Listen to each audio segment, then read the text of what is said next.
But let people know the man behind Ray Lewis or not Ray Lewis. Um, Born and raised in Laurinburg, North Carolina. Um, Multi-sport athlete at Scotland High School. Football, wrestling, track and field, powerlifting. Then I got to NC State where I played middle linebacker in football for 1 year, just one season, college football. Um, Personal trainer for 10 years. Went to college for food science, nutrition. Um, got married while I was in college. Oh So wow. married 11 years. I have a 4-year-old daughter. How cute. Yeah. I have a 4-year-old daughter that likes LeBron James more than she likes me. She makes that clear. Um, and that's pretty much it. I'm an avid fitness person. I'm a writer. I'm a poet. I paint.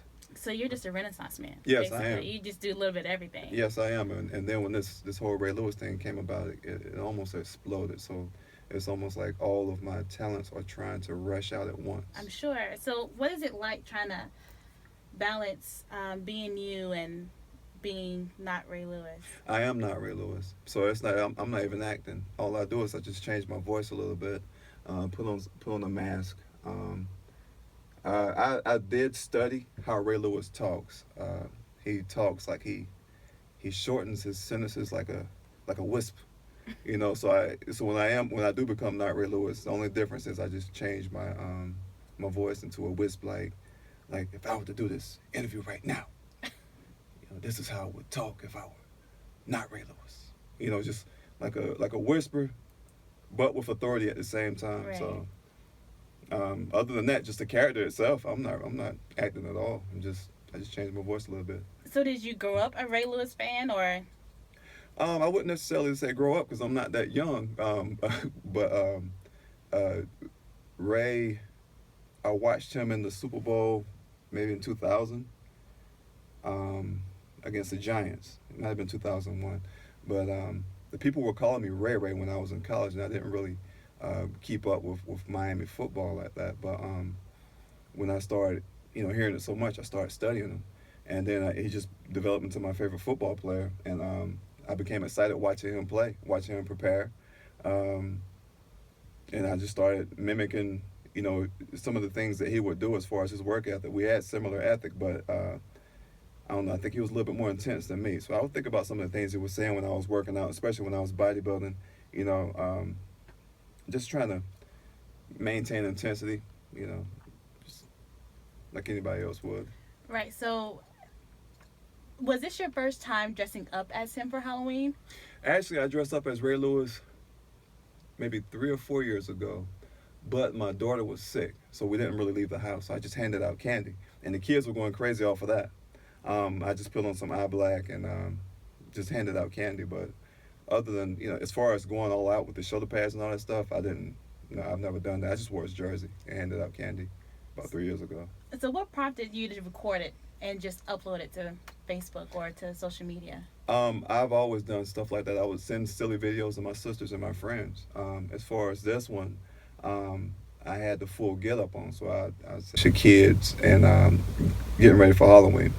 So I recorded it and I sent it to friends. Now I had no social media at the time. I had no Facebook, Twitter, nothing. So I sent it to friends, and they know how I felt about social media. So they asked for permission. They said, "Dre, we got to put this on Facebook. Do you mind?" And I said, "No, I don't mind." So they put it on Facebook, and then I took my daughter trick or treating at the church.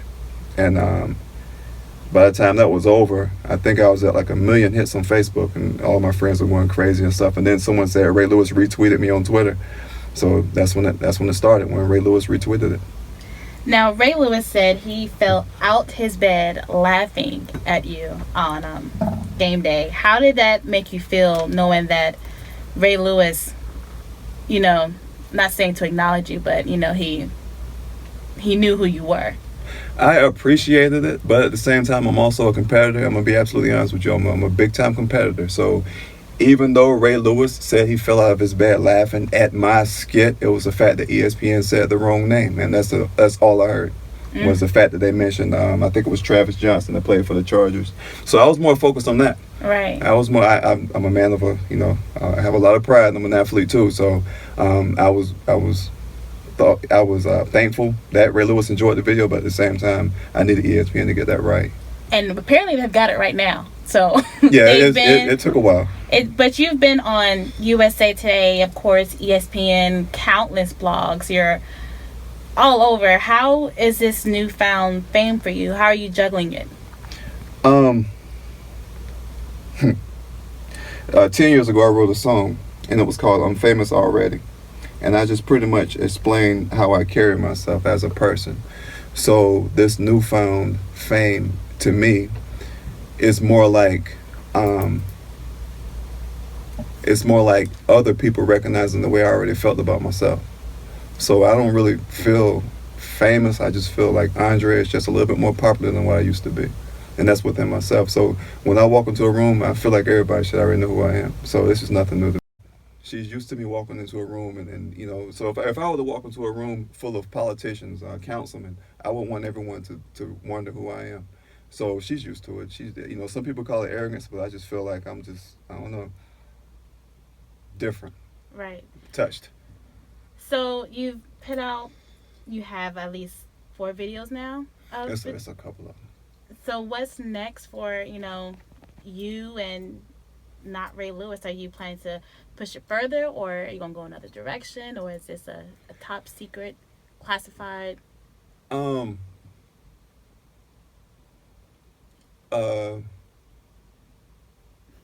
wouldn't say top secret classified. I've been contacted. I've been contacted by certain people to do certain speeches for certain things. Mm-hmm. It's just that sometimes people are asking me to do. Okay, not to sound arrogant. No. Yeah. But if I was already on Monday Night Football, okay, right. I wouldn't backtrack. go. Yeah, I wouldn't right, go. absolutely. I wouldn't backtrack. Absolutely. So I'm real careful about what speeches I will accept. As far as I got to do something for Christmas. Right. So for Christmas, that's going to be a matter of whether or not I'm going to do that by myself, or with right. other people. Right. So I'm working on the Christmas one now. But all the other ones were spontaneous. Like right. I wake up in the morning, I'll hear about something on the news. Steph Curry, so I'll attack him. right. Cam Newton, I'll attack him. I'm not, it's just something that people post on my Facebook. The Ronda Rousey one. Right. I posted on my Facebook. I heard she got knocked out. Maybe I should motivate her to wake up, or get up. Not wake up, but get up and fight. Right. And then the people on Facebook were pretty much saying, "Do it, do it." And every speech I've done came from somebody on Facebook saying, "Do it." Right. And I'll just do it just to make them laugh, and then they get a couple million hits, and that's, people enjoy them. Well, I want to thank you. Well, first of all, before you go, I'm going to need for no more speeches to Cam Newton. I need him scoring in the end zone. No, see, do I have time to explain the Cam Newton thing? Absolutely. People, the first speech, if you really listen to the first speech, what I was doing was I was promoting Cam Newton because I heard somebody wrote a letter saying he's dancing. Mom. And then in the speech I said you cannot pay somebody's mom to write a letter and place something in there. Right, So I was all for Cam Newton. Now social media made me a villain. They made me a villain that doesn't like Cam Newton. I'm from Laurinburg, North Carolina. I'm from Panther Nation. If my father found out I was making speeches against the Panthers, he'll punch me in the mouth. So I'm from Panther Nation. So it's nothing against Cam Newton. It's just that okay, he's hot. I'm gonna ride his coattails, so I'm gonna attack Cam Newton. So when you hashtag his name, eventually NotRayLewis will be up there too. But I'm not gonna keep on with Cam Newton. So well, that actually prompted another question I even think about. The negativity that comes along with social media and putting yourself out there. You're giving yourself to people and fans.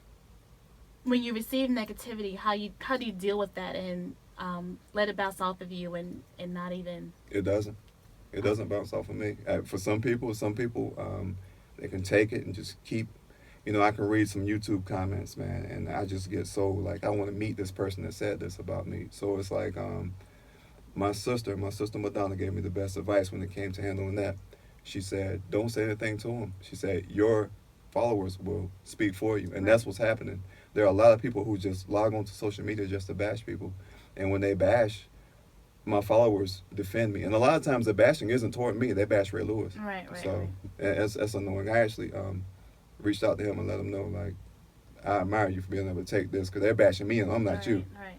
So, Do you think it's hard for people to tell the difference between Andre and Ray Lewis or NotRayLewis? You mean in real life? Just in general. In real life it is. I've had people film me. ask me for kids, ask me for autographs. Especially when I work out, I wear the scarlet. I don't do the eye black, but just I guess when we turn to the side, sometimes even when I'm looking at the videos, I can see how people can get us. Even my mom said it. I can see how people get us confused. Sometimes people get us confused, especially when I grew facial hair. That's when it really started becoming more,